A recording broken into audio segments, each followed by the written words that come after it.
Everyone, Samira Ali Kuto.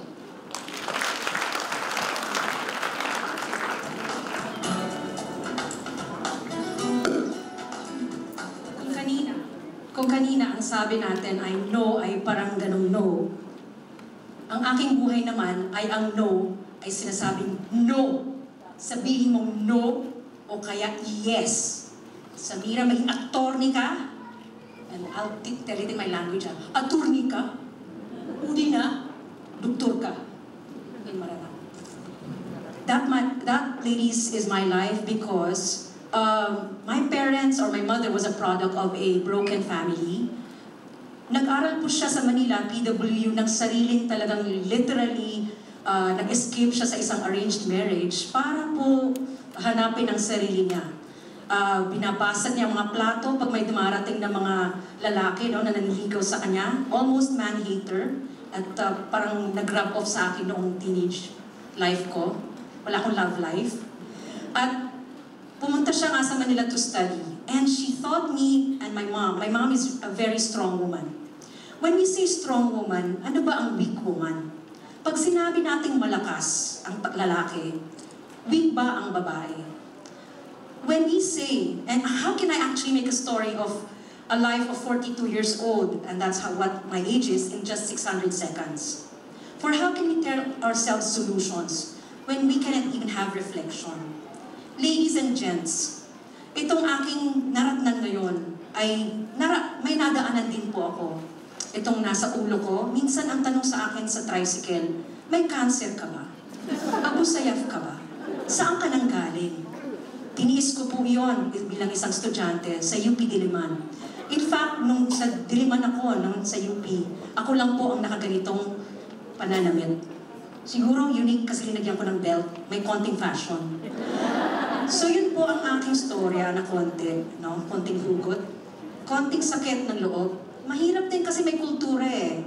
Tinuruan na nga ako ng parents, be strong. Pag pumunta ka doon sa pag-aaral, don't forget na pumunta ka dyan dahil sa may naghihirap na nag-aano ng sweldo para sa iyo. At ikaw lang nga ang nandyan na maranaw among my batchmates in economics course. Ang ambisyon ng mother ko, London School of Economics, kaya lang hindi ko na kaya po. Bigla na lang po akong sa MASCOM, kasi gusto ko naman talaga po magsulat, mas komportable MASCOM. So yun po ang nangyari sa akin. Kaya lang po, nung nag-graduate ako, 19, 20 years old, I tried to apply po no, sa GMA 7, confident, no, feeling, di ba, biodata ko naman, UP Diliman. At saka MASCOM, di ba, quota course din, kahit paano journalism. Kaya lang po, nung pumunta ako, sir, ang ganda ng biodata ko, sir. Tapos ganito rin ang forma na konti, di ba, may lipstick. So, sabi ng PIA, or sorry, huwag na sabihin yung mga channel, ano, Sam, baka pwedeng Samira, baka pwedeng alisin mo yung nasa ulo mo, pwede? So, sabi ko, sir, baka pwede kasi ito yung branding ko eh. So, sabi nila, sige. So, they always promise to call, but nobody called. So, anong ginawa ko? I went back to MSU, Mindanao State University. But before that, I grew up abroad, kaya pasensya na sa accent, hindi ako marunong mag-Bisaya.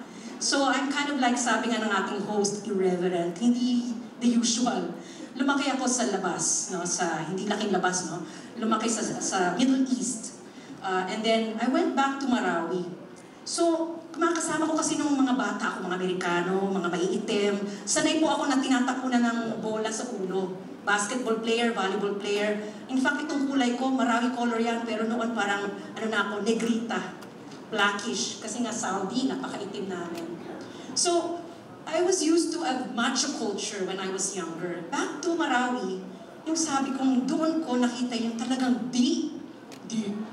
Yung parang kailangan, you have to follow certain protocols. When I went to politics, at syempre, hindi ko talaga lahat ng kultura naiintindihan. So sabi ko sa MC, sir, I have to go kasi in 15 minutes kasi I have to go kasi nga may trabaho ko. Kasi Sultanate enthronement yun, hindi ka pwedeng mauna. O kaya hindi ka pwedeng mag-istorbo sa program. So when I was called by the MC, kasi kaibigan ko nga, taga Manila din, wala rin sa protocol, hindi pa familiar, napagalitan ako ng crowd. Yung crowd mismo ang nagsabi, boo! To me. And naka-Japors pa naman ako. So, somebody literally said out of the crowd, lalaki, stop, parang ganon. So a woman couldn't speak in an enthronement and disturb the proceedings. So I was a political leader at that. I was former ARMM representative, and yet I broke protocols. That was some of the learnings na maalala ko. Isa pa sa UP, maalala ko. Since hindi interested yung karamihan umattend ng forum, umattend ng dialogue, conference, sanay na masyado sa isang mga katutak na seminar, wala eh. Minsan 5 lang kami nag-attend ng forum, human rights, etc. So ang technique namin para to educate our UP public about Philippine Muslim culture, sinabi ko sa inyo, kami lang ang ilan nakaganitong hairdo, ay dinala namin po yung mga kulintang, dinala namin po yung mga aming gongs, dinala namin mga malong, nakamalong kami to galore. At doon sa kantin kami po nagtambay, dumanong kami, Pia Words pa. So tipong, hi sirs and ma'ams, this is a Muslim culture, this is the agong, this is the kulintang, please ask questions. So mga ganong tipo. So we were in the canteen and people were forced to listen to us. Tumatawa siya, thank you. They were forced to really listen kasi nandun kami sa mukha nila before kumain sila. And then, papasok na sila sa canteen. Nandun kami sa front ng canteen. Lesson, when you want to push for something, be in the face of that something. We wanted to change mindsets. We wanted to change the way people see things. We wanted to say, hindi lahat ng taong kasama namin ay Abu Sayyaf. We wanted to say na Islam is not just about marrying 2, 3, 4. In fact, hindi nga yun ang konsepto eh. Marry only one. Yun ang nakakalimutan. That's the rule. So we had to really do mindset change in terms of activities on how to attract. To the point na kailangan namin magpaganda, kailangan namin mag-concert, kumanta, at kung ano-ano pang mga Pia Words back style para lang mapakinggan. Other embarrassing moments in my life, wala na yata, naubos na. Back in my hometown, syempre yung sundalo, police, it's not normal for women to talk to men in uniform. Ladies, in the army and PNP. It's not normal because, my grandmother did not get an education. She was trained, or sinabi sa kanya, pag mag-aral ka, magiging Kristiyano ka. Okay, siguro sa inyo rin, yung Muslim dyan sa labas, may mga ganun, di ba? So, okay, my grandma did not learn, but I learned a lot from her. I learned how to sew itong mga decorations na nakikita niyo sa mga Maranao homes. So, with that in mind, ano ang aking, how did I overcome the hurdles in my culture? Arranged marriage, yung mga tipong decision by the family. It's just really because there were people and ourselves who asserted. People like my mom, talagang who's not the usual culture. With this in mind, the peace process, yun dapat ang aking pinag-uusapan. This peace process is 40 years in the making. What's new in this current administration is that there's the MNLF, MILF factor. Dalawa pong major fronts ang nagsama. 40 years ago, it was MNLF. Ngayon namang 1990s onwards, MILF. So ano pong panibago doon? Nung Miswari time po kasi, buong Mindanao ang hinihingi. Buo, as in 14 provinces or 13 or 16. Southern Philippines Council, they call it. But when the time for the plebiscite came, 4 o 3 lang po ang bumoto. Kaya sabi nga nila, conspiracy, don't talk to government.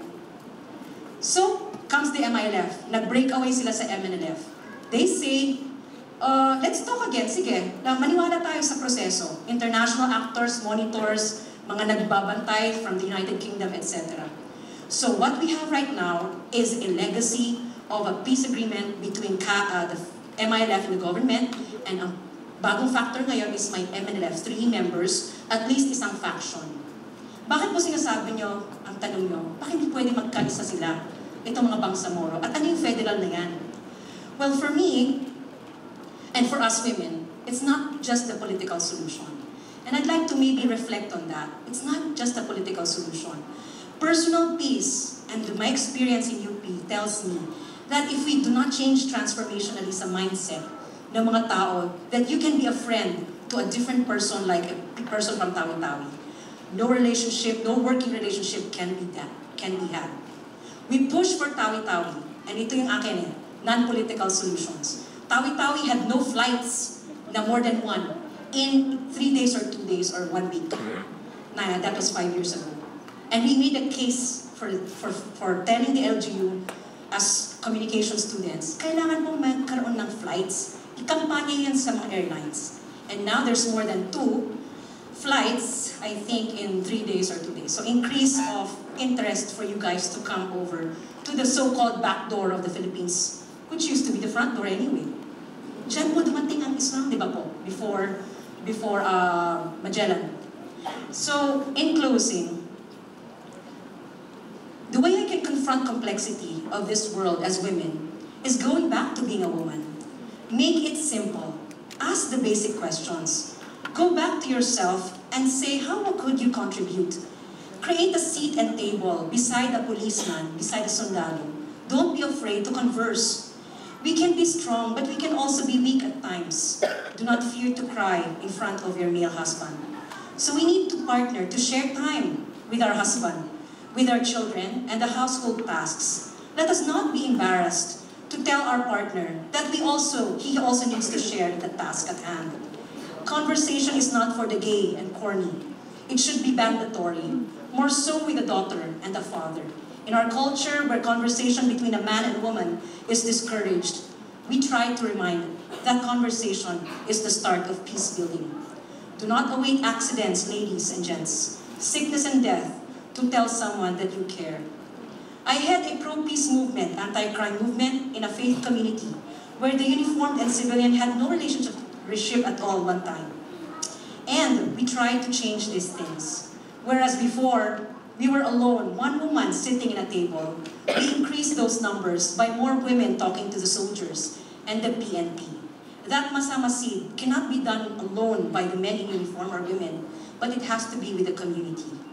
Women even can be effective peace builders. Malambing, facilitative, builder, makulit, at minsan talagang effective. Women care for peace, safety, and the future of their generation, of our generation.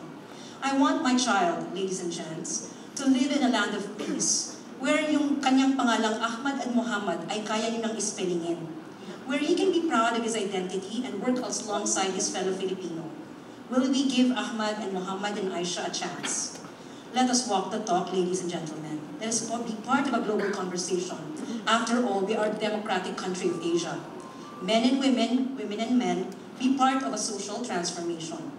Let us promote through theater, music, travel, fora, media, the messages of nonviolence, respect, and concern for human rights. Immerse, learn from others, and in the words of this song I end, you think the only people who are people who look and think like you, but if you walk the footsteps of a stranger, you'll learn things you never knew, Thank you po. See you on Facebook.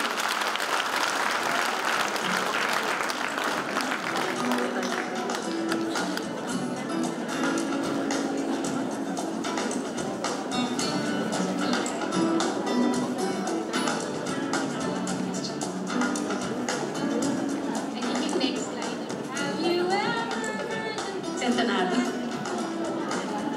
Feeling ko yan na naman. No. Pose!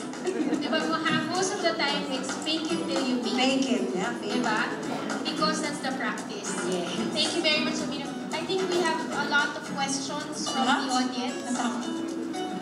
I think yung story, you mentioned something about, can we stay here in the middle? Kasi meron silang visual na gusto ko. Because right now, we're live on Facebook. Our PCW Facebook page. So if you want to say hi to your family. Hello everyone. Yeah, Saudi. We're actually live. We were heard and seen across the world. So hello sa ating mga kababayan. Marhaba. Marhaba. In Arabic. So you mentioned, may sinabi ka kanina na you needed other women. Yeah, we needed the path. I needed a mentor, and it was my mom. And of course, I like Karen Davila. I like people who really were strong broadcast personalities. But sadly, it didn't happen. So I just had to find another path. I got into politics. I got into government. Yeah. Ano lang eh. Parang si Mitch, no? Second chances, second lives. Or second careers. Yeah. Or what you think is actually your path may not actually Be the one for you. the best one for you. And it shouldn't define you. Yeah. It shouldn't be your failure or it shouldn't be the one that will bring you down. Always find that definition for yourself. Find that definition for yourself. Do we have questions from the audience? Mga tanong? Nahihiya pa. Let's practice. We have here. Please, meron tayo. Dili po, may microphone to natin. Thank you. Please introduce yourself. I'm JC po from Davao City, Hi, Water JC. District. Ma'am, I think your presence in the peace negotiation is actually a big leap sa mga kababaihan po dito sa, especially among Muslims and IPs. It's a very good role model po talaga. And I also know a lot of Muslim women who have challenged their culture but did not sway away from their culture and religion and are successful now. However, I think, and I don't know if everybody agrees,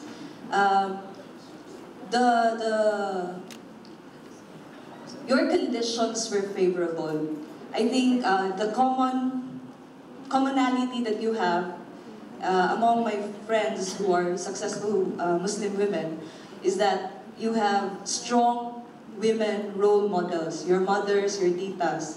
But what about the 80% of the other Muslim women who do not have such favorable condition, especially yung mga bata, kasi they are the ones who will be in the next generation.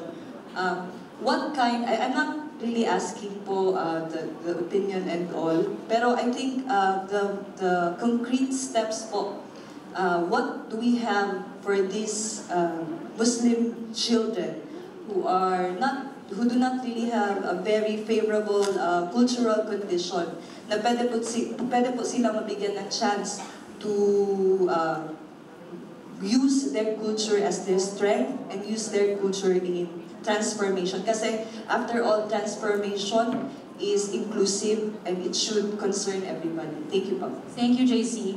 I went to a Filipino children's bookstore in Manila. And I looked at some of the books, and actually almost all the books for Filipino children, grades 1 upward and para even below grade 1. And I saw the pages, scanning, looking for images. And JC, ang konti, na may mga ganito, o kaya what's prayer for Muslim, ano yung mga meaning ng mga ginagawa nila, what's their Arabic language. So it says a lot about images and what we learned from our DepEd and SHED curriculum, no? Even SHED, mas lalo. Kasi nga, kung kulang na ang DepEd, SHED pa. So I would think the PCRPW can help us find female heroes among our communities, from the indigenous peoples, from Muslim Filipino, and Muslim international models that we can look at sana for DepEd consideration to include yung mga to diversify nga yung nakikita natin. In fact, parang sa grade 3 na yung nakita ko, 1 page lang, tapos siya sa mosque and hindi na-explain na yung mosque. So, basic nga sabi nyo, as childhood, we're being molded of what is taught to us. So, if we repeat wheels on the bus to our babies, and we don't get to hear anything about the other people who were prior to us, before Magellan, kawawa naman yung mga naman. Talagang hindi kami makakapasok sa trabaho.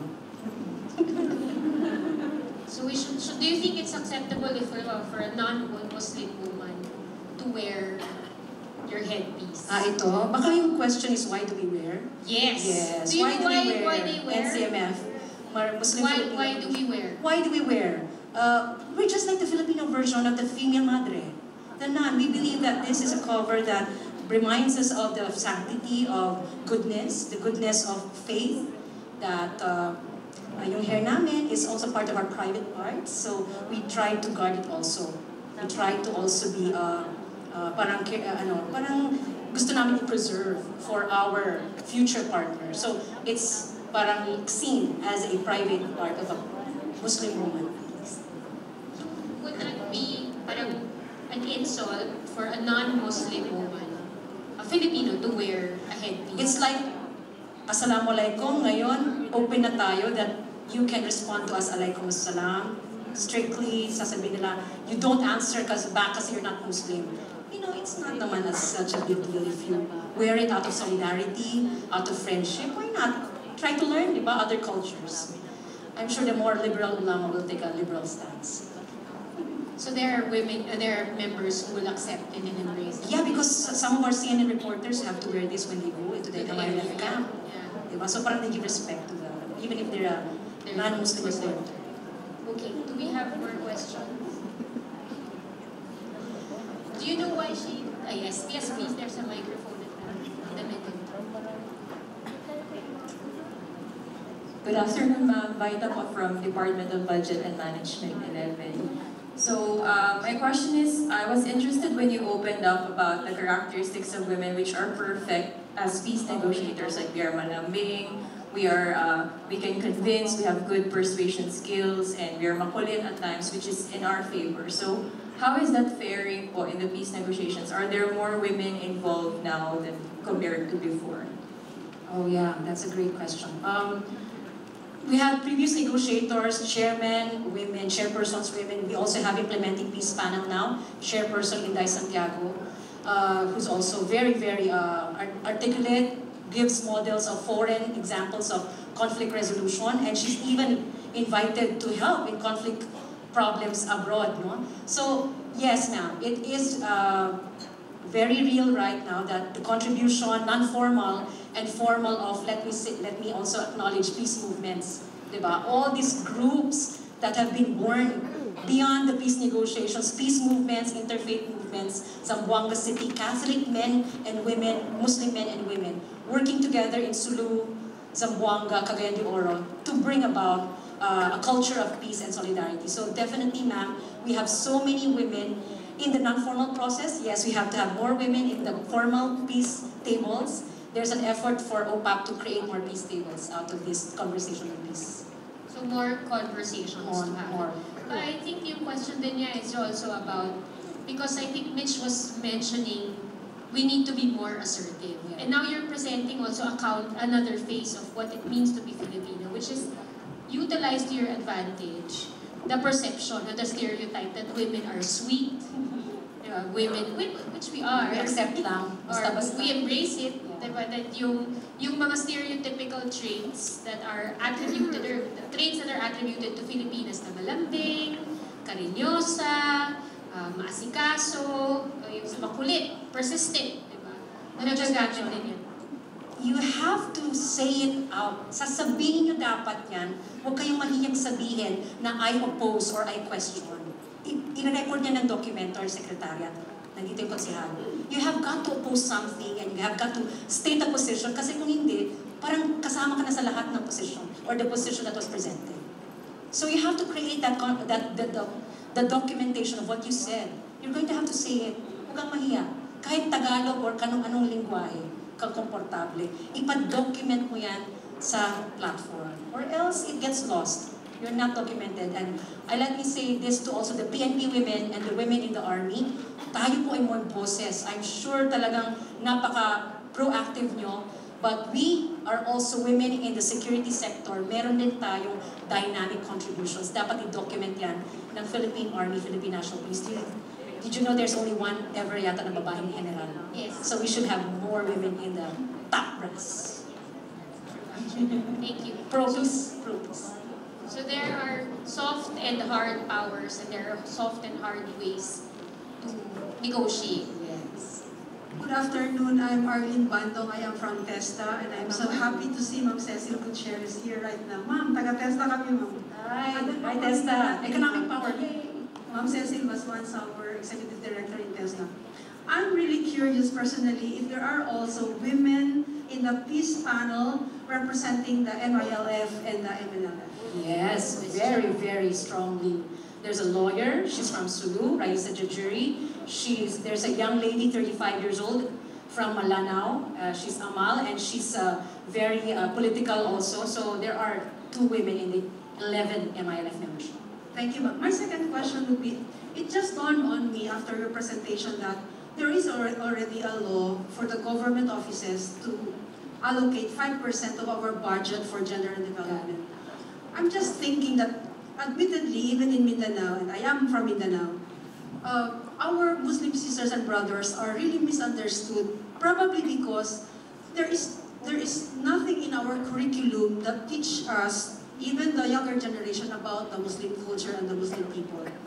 It is so sad that even the Muslim women are now being used, not in this country, and I hope it will never happen, as weapon for terrorism. We could see that so many in the movies, and even some are fiction, and so many are really true stories. Maybe the PWC can be an influence of a reform in the curriculum, in the basic education, of now including a subject on Muslim culture. I know this is offered in UP, but certainly not from a university where I graduated. I graduated from Ateneo, Davao. And maybe PCW can make an influence.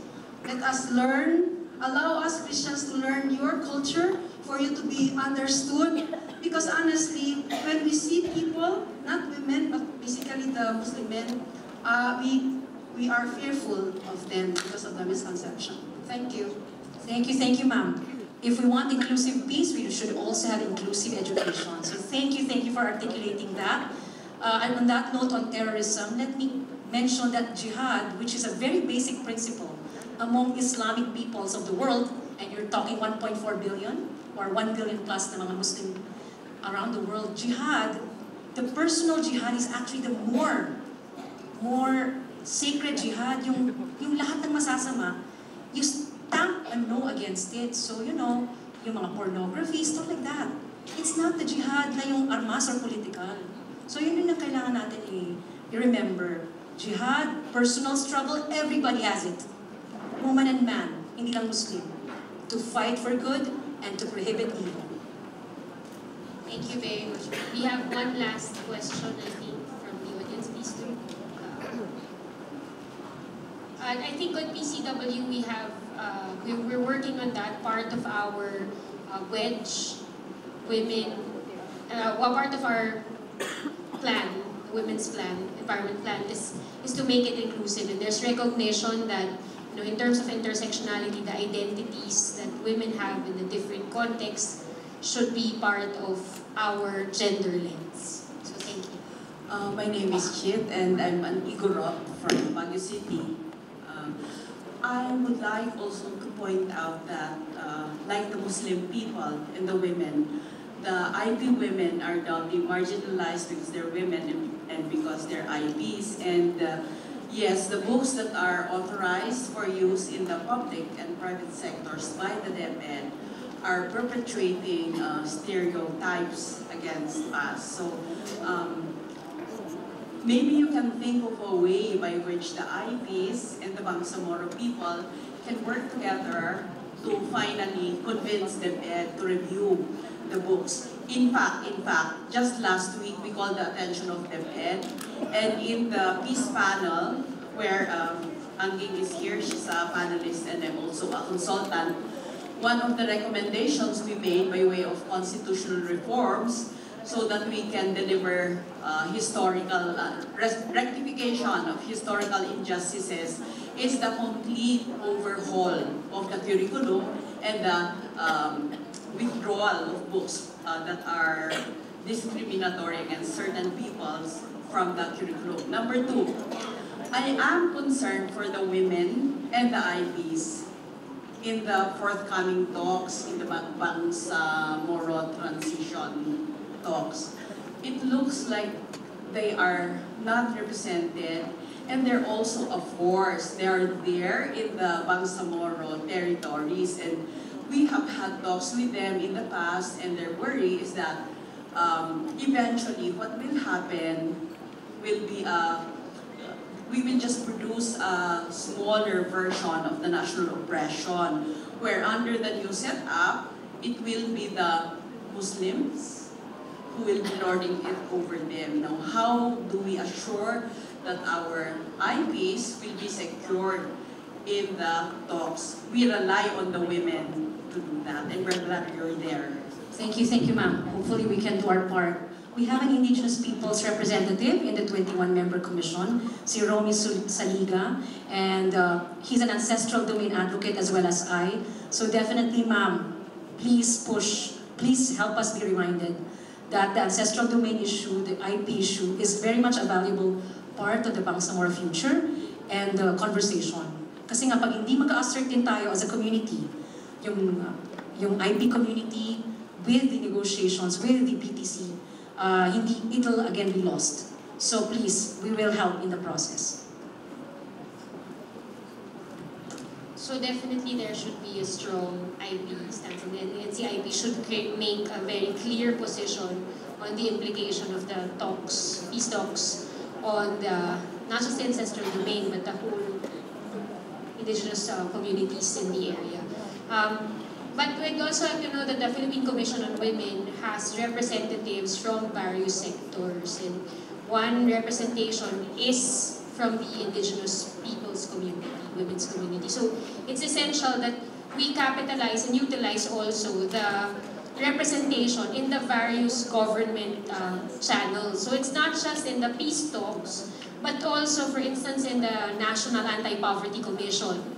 There's an Indigenous Peoples Sector Council and representative, as well as in PCW. The National Youth Commission is supposed to provide through their, they have a Luz Mindanao representative commissioner who should provide the different facets as well. As including meron tinatawag sila sa National Youth Commission na parang general na commissioner who's supposed to carry the different identities. Like for NYC, for Luzon, it's Percy Santana, and he carries the LGBT, supposed to be to carry the IP communities. I think for Mindanao and Visayas, they also have a counterpart. Do we have an IP commissioner already? Not yet. So if you know of someone, a strong indigenous people's advocate, with strong gender lens, please endorse her to the Philippine Commission on Women, because definitely the PCW is exactly the space where we can bridge these intersections of realities. And we can make sure that PCW will send a strong signal to the peace talks that women of all shapes and sizes and cultures should be included in the negotiations. Okay, thank you. That was a very, very productive discussions on the peace talks and where women place. Thank you very much. But before you leave, maybe call on again Ma'am Cecil, Commissioner Infante, Miss Honey, and Councilor Ortiz.